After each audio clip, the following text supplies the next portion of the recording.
In the electrical engineering world, I will be sending you this document. You can read it more if you're not sure about something. In the electrical engineering world, the most important parameters that we are interested in are current, voltage, power, and energy. Current, I'm sure you know this, is rate of flow of electric charge. The electric charge is measured in coulombs. So coulomb per second is the unit of current, which is defined as 1 ampere. Voltage, which is also known as potential difference, is nothing but work required to move 1 coulomb charge from one point to another. So it is 1 joule per coulomb. I mean, joule per coulomb. Let's put it this way. Okay.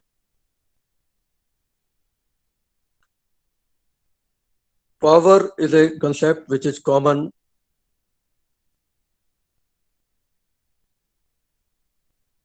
to both mechanical engineering and electrical engineering worlds. In electrical engineering, it is defined as voltage into current, and the unit is watt. In mechanical engineering, it is joule per second, and power multiplied by time is energy. Assuming that power is constant, you multiply it over a period of time and you get the total energy. Okay. Some of the basics that you are aware of.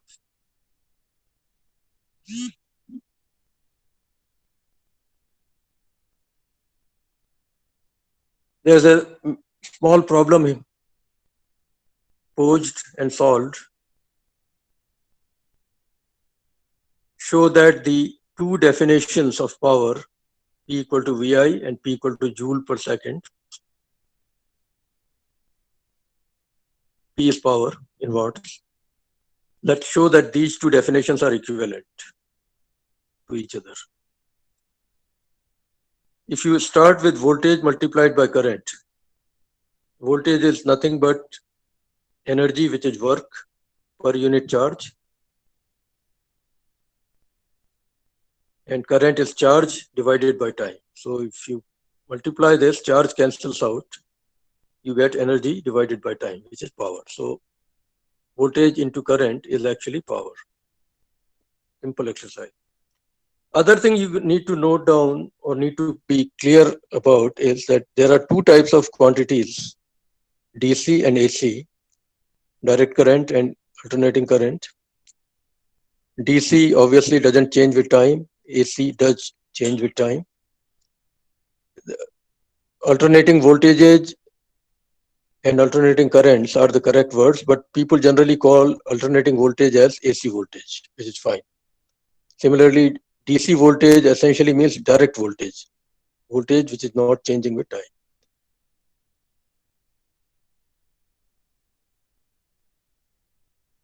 Okay, so AC and DC, you know this already, so I don't want to waste too much of your time going through it word by word, but you will have this document to refer to. In this course, and generally it is true for most electrical engineering courses, that capital letters are reserved for DC quantities and small letters are reserved for AC quantities. One commonly used law that you have been taught several times in the past is the Ohm's law, which we are going to be using a lot. In case of DC quantities, it is simply that the voltage applied to a resistance is proportional to the current produced in the resistance through a constant of proportionality R, which is the so-called resistance of the material or resistance of the resistor. V equal to Ri is the Ohm's law. You know this. Let's not spend too much time on it. But remember that we would be using it a lot. The unit of V is volts normally, unit of R is ohms, and unit of I, current, is amperes. Okay. Now look at problem 2 carefully. A 10 ohm resistance or 10 ohm resistor is connected across a 12 volt battery.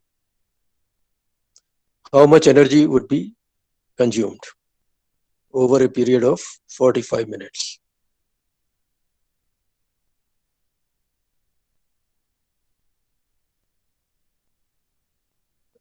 I have drawn the circuit. You can see that 12 volt connected across 10 ohm using Ohm's law will produce 1.2 ampere current. Okay. So power has to be calculated first, and then we will multiply it with time to get the energy. Power can be written in several different ways. It is either V into I, and since we know that I is V upon R, it could be written as V square divided by R. We also know that V is Ri, so it could also be written as I square R. There are three different ways of writing power in case of a resistor: Vi or V square divided by R, or I square R. So whichever way you calculate the power value, hopefully there is no mistake in calculations. The power value turns out to be 14.4 watts. Okay.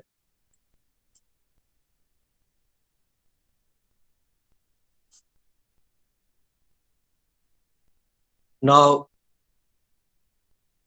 we will assume that this power is constant with time because it's a DC case anyway.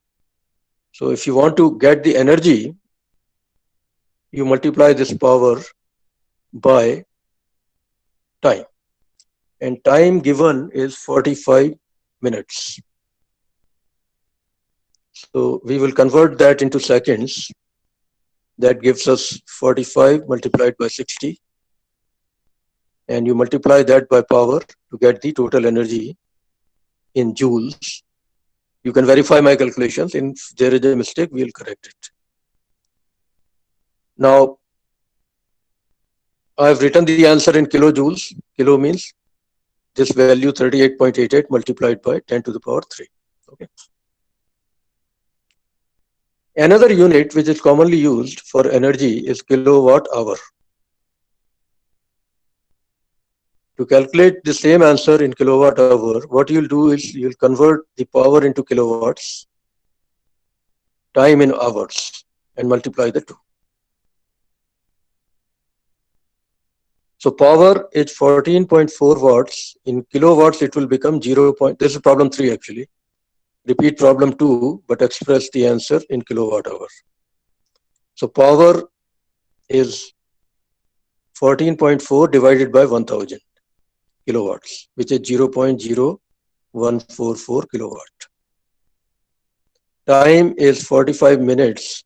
In hours, it will become 3 divided by 4 hours. So the energy in kilowatt hour will be simply a multiplication of 0.0144 and 3 divided by 4. So hopefully this calculation is correct. The same answer that we got in problem 2 is now being expressed in kilowatt hour. It's a very useful conversion that we need often. Energy meter that we use in our household is actually measuring energy in kilowatt hours. There's one more interesting thing that we should go through, and that is what is the conversion factor between kilowatt hour and joules. It's very easy to derive. Derive the conversion formula for converting a kilowatt hour energy value to joules and vice versa. Let me show you the solution. Very straightforward. Kilowatt hour, if you want to convert it into joules, you convert kilowatt into watts and hour into seconds. So it becomes 1000 watt multiplied by 3600 seconds. And watt multiplied by second, of course, is joules. So 1 kilowatt hour turns out to be 36 multiplied by 10 to the power 5 joules, which is 3.6 multiplied by 10 to the power 6 joules. If you want to do it other way around, 1 joule is 1 watt into 1 second, which means 0.001 kilowatt into 1 upon 3600 kilowatt hour, 1 upon 3600 hour. Okay. So multiplication of these two gives you the reverse formula, reverse conversion factor. 1 joule is 2.77777 and so on, multiplied by 10 to the power minus 7 kilowatt. Based on this, you can solve problem 4 very easily. I will not go through it in detail. Problem 5 is actually more interesting.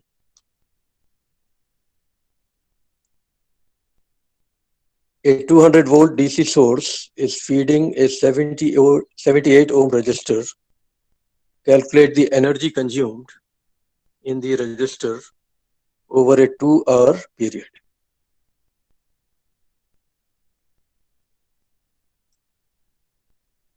Energy can be calculated either in kilowatt hour or joules. Both ways you can give the answer. So here's the solution. It's a 200 volt DC connected to 78 ohm resistor.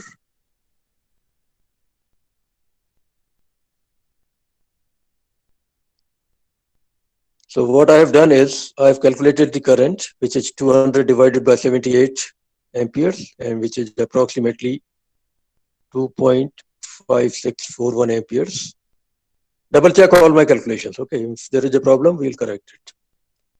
And power will be I square R, which should work out to 512.82 watts. Energy will be power multiplied by time. In joules, you will use time in seconds. And it is a 2-hour period. So time will be 7200 seconds. Okay, 512.82 multiplied by 7200. So many joules will be the answer. And you can always work it out in kilowatt hour using the conversion factor that we have already derived here, or using first principles. Hopefully there is no mistake in my calculation. Okay. Now one variation on this problem is when power is not constant with time. Although it is DC power, but it is still not constant with time. Read this problem carefully. This is probably a very interesting one.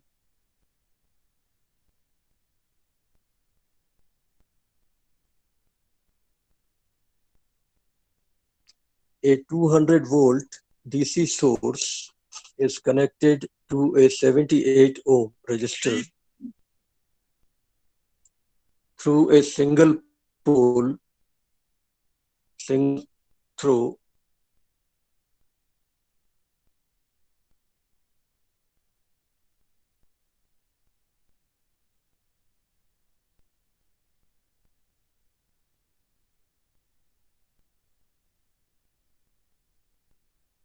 in which the output can be connected. Single pole, that means single point at which the input is coming, and the output, that means the connection can also have or either open or connected to only one possibility. Now what is happening is we have connected 200 volt to a 78 ohm as in previous problem, but we have connected a switch in between, and switch is not closed all the time. Starting at t equal to 0, the switch closes for 1 minute, then is open for the next 2 minutes, and then closes for the next 3 minutes. And then it becomes open again forever. How much energy would the resistor consume over the entire 6-minute period? The total period is 1 minute plus 2 minutes plus 3 minutes, so 6 minutes. So over that 3-minute period, for each of the time intervals, you have to make the calculations independently. Okay. And then sum up the results. That's what I have done here. In part A, when t is between 0 and 1 minute, that means t equal to 0 to t equal to 60 seconds. The current is obviously 200 divided by 78 amperes, and power will of course be calculated as usual using the formula either I square R or V square divided by R and so on, and multiply that power by 60 seconds to get the energy consumed in this 1 minute period. The answers are given here. Please verify the results. I have given the answers in both kilojoule and kilowatt hour. Now in part B, what happens is the switch is open for the next 2 minutes. That means from t equal to 60 seconds to t equal to 180 seconds, the switch is open. So no current would flow. As a result, no power would be consumed, no power will be delivered to the load, and no energy would be consumed. So in part B, the second part, energy consumed is 0 because P is 0, I is 0 for sure. When switch is open, it produces infinite resistance in the circuit. That means open circuit. So that 78 ohm which is connected, it's not important. You have an open circuit. No current will go through, hence no power will be generated and hence no energy over this time period. In the last case, again we are closing the switch, but now we have got another 3-minute period.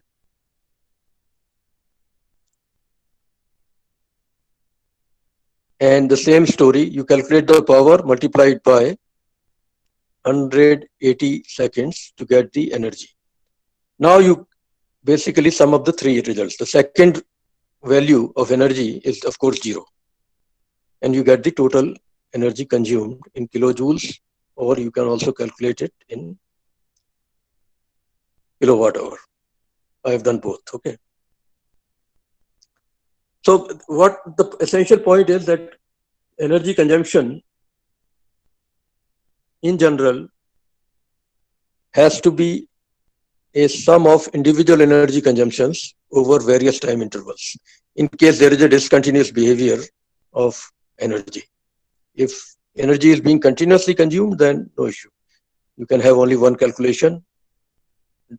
Okay. Now, moving on to the rest of the document, I want to finish it and we'll talk.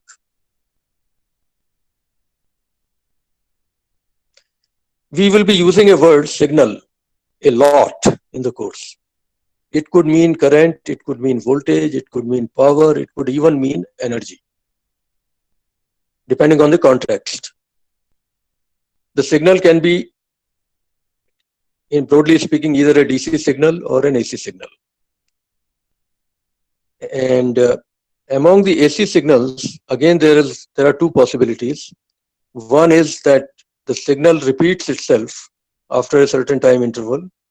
Then it is called periodic signal. And if it doesn't do that, then it is called non-periodic signal. We typically will be interested only in periodic signals.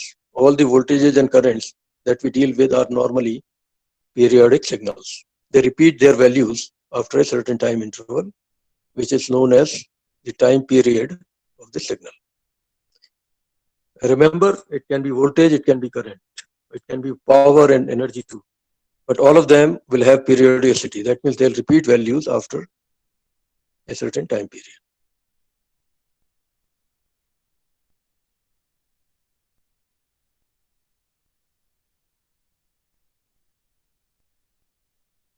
We normally use small letters to represent AC signals, and periodic signals are AC signals, of course. the representation that we normally use for periodic signals, I'm assuming voltage signal, is given by equation 1. You have been taught all this in basic electronics course, but I'm going over it once again. Small v is the value of the signal at any value of time t. Vm is the peak value or maximum value. Cosine, of course, is a well-known trigonometric function. Omega t plus theta v. Theta v is the phase angle of the signal, which can be 0 also. Theta v is measured in radians or degrees. Vm is measured in volts. Omega is a parameter called angular frequency. It is measured in radian per second.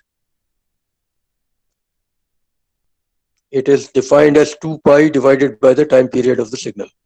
And time period is defined as 1 upon frequency, or frequency is defined as 1 upon time period of the signal.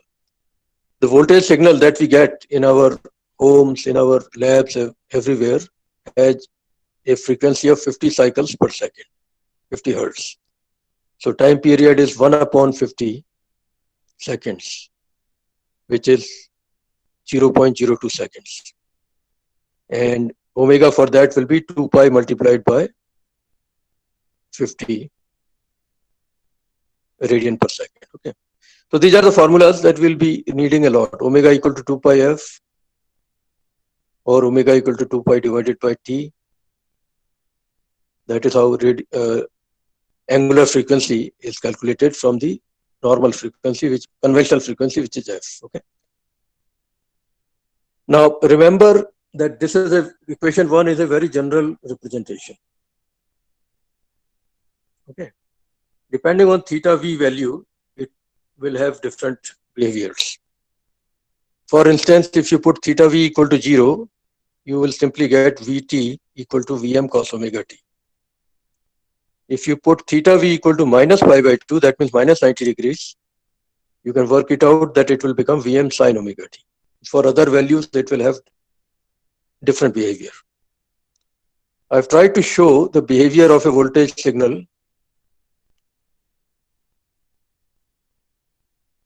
for theta v equal to minus 90 degrees. Only one cycle is shown. When theta v is minus 90 degrees, equation 6 applies. Okay? And if you plot this with omega t, small v with omega t, you get this kind of behavior. Only one full cycle is shown, after which the values will repeat themselves. At omega t equal to 0, because sine of 0 is 0, you'll get 0. When omega t is pi by 2 or 90 degrees, sine function will become 1. So you'll get maximum value, Vm. When omega t is 180 degrees or pi, sine of pi is 0. So it will come back to 0. You have seen all this in the lab, on CRO also. As omega t goes beyond 180 degrees, sine function becomes negative. So you will start seeing the negative part of the cycle. It reaches the maximum in the negative half at omega t equal to 270 degrees. And then it comes back to 0 when omega t hits 360 degrees or 2 pi. This is one full cycle. After that, everything repeats. That's why it's called a periodic signal. You can plot the same thing with x-axis being time rather than omega t. That means divide everything by omega. So 90 degree is pi by 2. Pi by 2 divided by omega will give you capital T by 4. If you go by the previous equations. Pi by 2 divided by omega. So pi by 2 divided by 2 pi by t. That should give you t divided by 4. That's why I have put t by 4. Basically, quarter cycle is completed when time equal to t by 4. Time equal to capital T by 4. And then time equal to capital T by 2 gives you half cycle.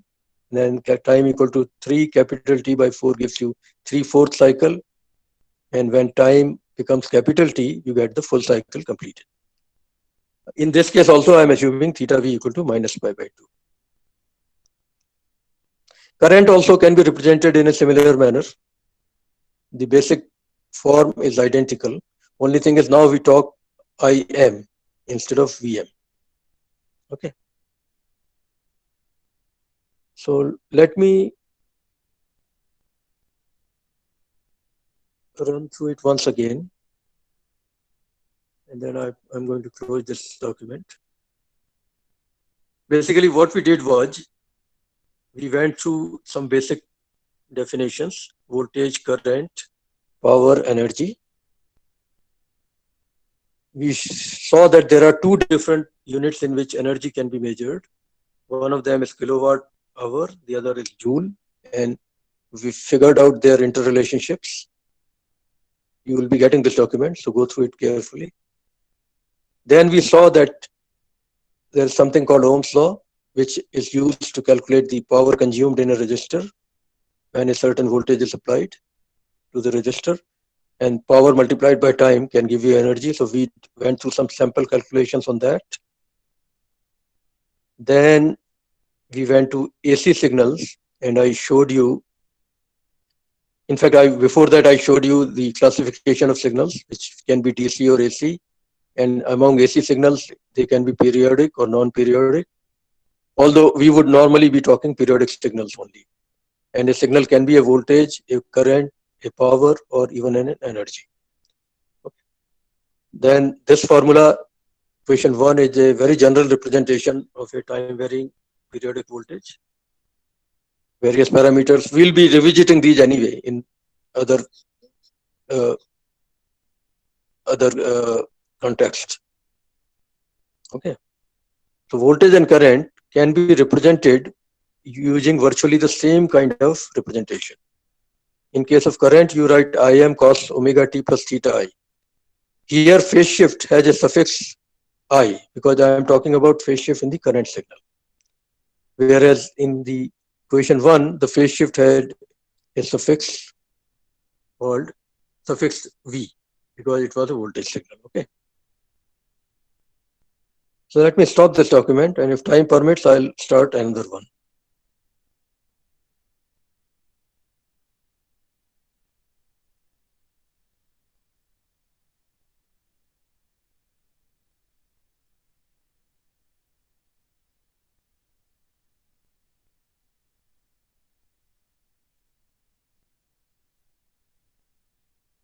Now, I would like to take questions from you. You can write back.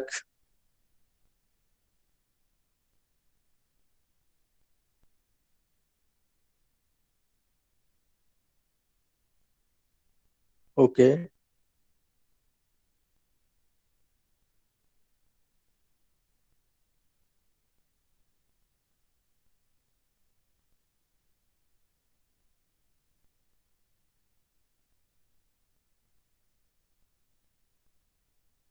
Let me see.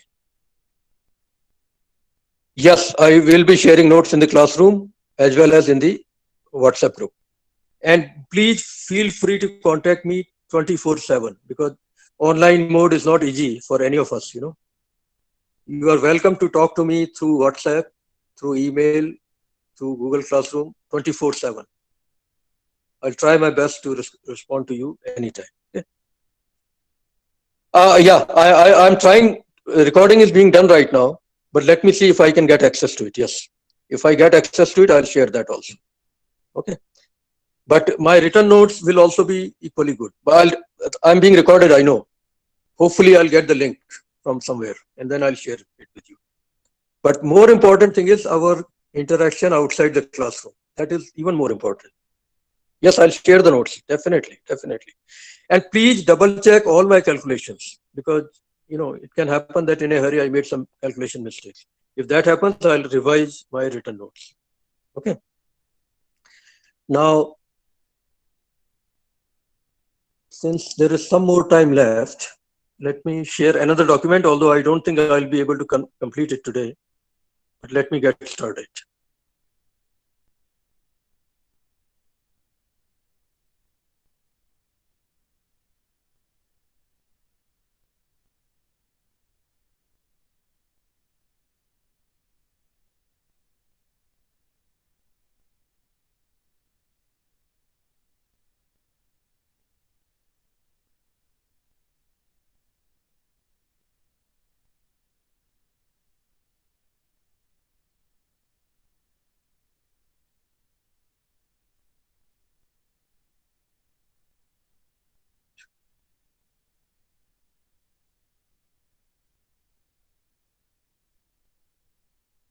Uh, see, for DC signals, it's very easy to talk about a value.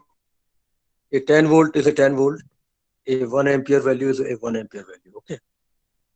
Not a big issue. For AC signals, unfortunately, you need to be specific in the sense that which value you are referring to. That's what I'm trying to show here. I have started in this second pair of notes, equations are being renumbered. Remember, we had written voltage signal as given by equation 1 here. The left hand side shows the instantaneous value. That means time dependent value, which will go from 0 to maximum, then back to 0, then go to negative maximum, will come back to 0, and so on. This is time dependent value. It is known as instantaneous value. Peak value is the maximum value that the signal will ever see. Okay. And we have already seen that f is the frequency of the signal, omega is 2 pi f, and so on. But besides that, to quantify, before we do that, let me also redraw what I did in the previous notes also, previous document also. Again, same thing is being shown to you through a different diagram that I have taken from somewhere. You see the peak value is Vm. Another term that we use is peak to peak value, which is maximum value in the positive direction minus the maximum value in the negative direction. That means Vm minus Vm. So 2Vm is the peak to peak value. It's very useful to know that it is simply 2 times the, if it's a symmetric signal, that means the positive half and negative half are identical, then peak to peak value is 2 times the peak value. Average value is very commonly used to describe an AC signal's magnitude. It is defined as shown by equation 5.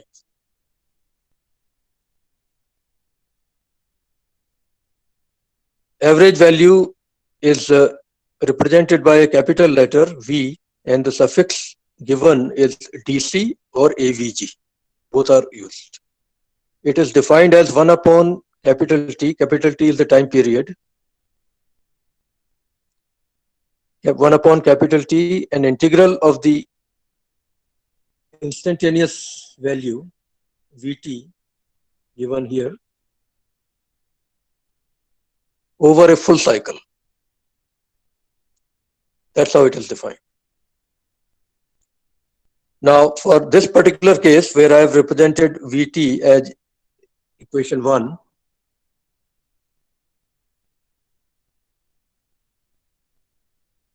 you can switch, you can plug the value here.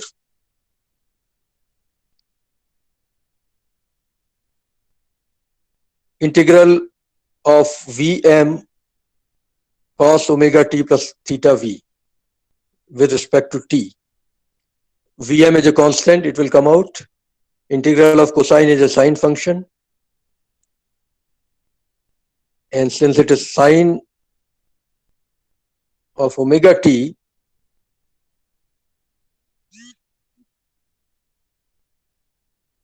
oh yeah, I have, I think, put what? Yeah, I have put theta v equal to 0 in this case. Okay. I'm assuming that theta v is 0. I'm making things a little simpler. So if theta v is 0, equation 1 is simply Vm cos omega t. Then it's easier to integrate. So integral of cos omega t will be sine omega t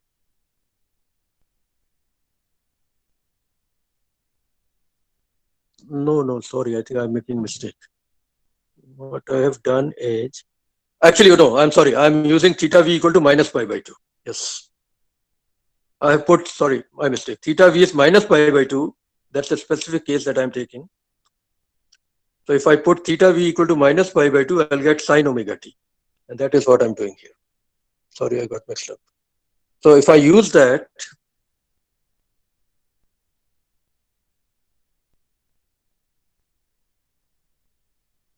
you can see the mathematical operation being done, and the result turns out to be 0. Integral of sine omega t is minus cos omega t divided by omega, and that evaluated between t equal to 0 and t equal to capital T. You can see it. It will give you cos omega capital T minus 1. Okay, and omega is 2 pi divided by capital T.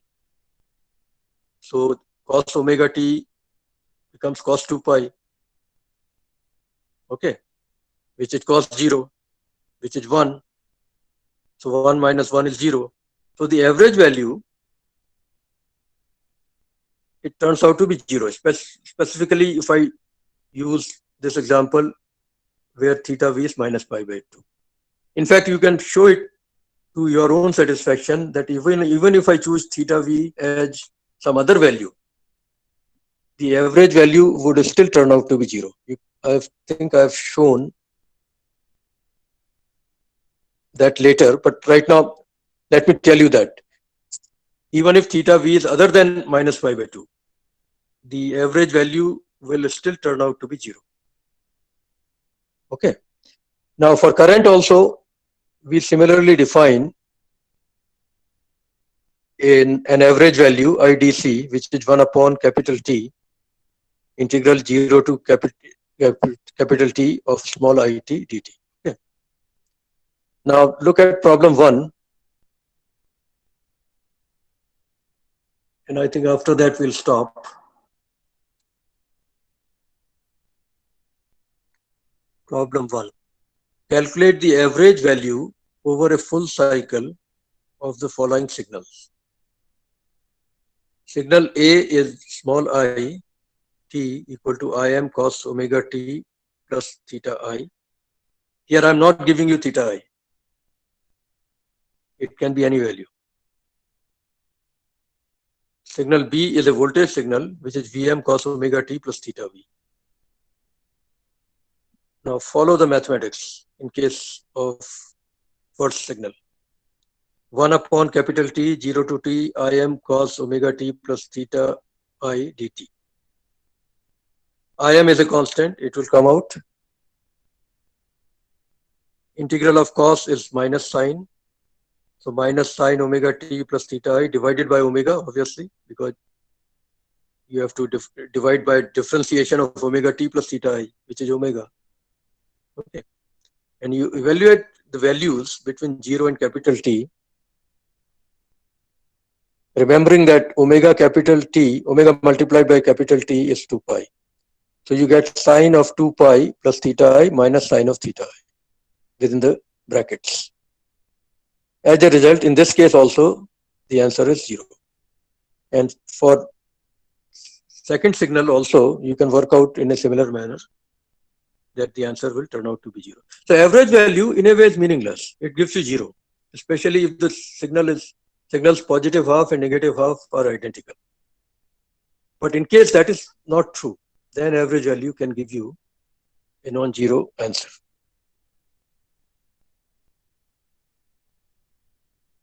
Other method, which maybe we'll take up next time, is that since we are getting 0 answer, people nowadays have started talking about average value over half cycle.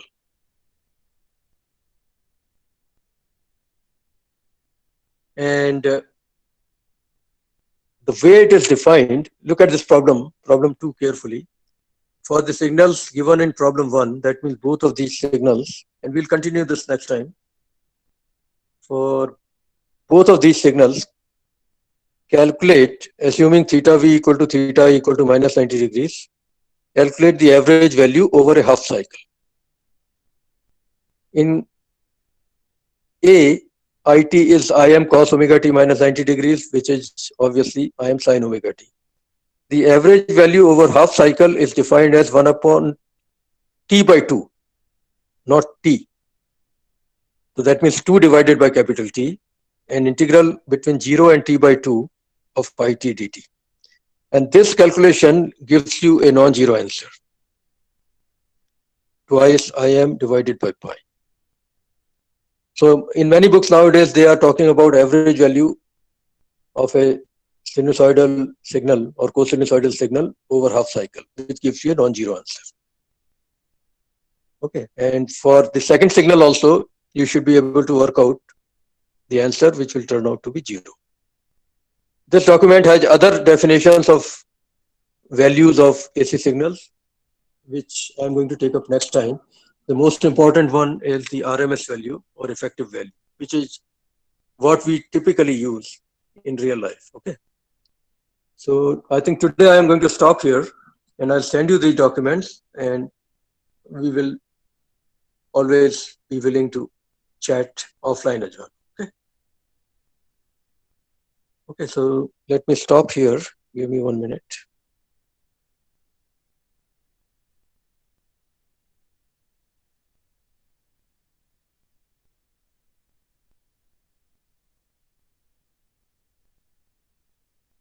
Yes, I will try to send the recording because it's being recorded, I know for sure. Okay, so I should be able to get access to it. That is more important. Yes. And I'll share the notes. Definitely. Don't worry about it. All the notes will be shared.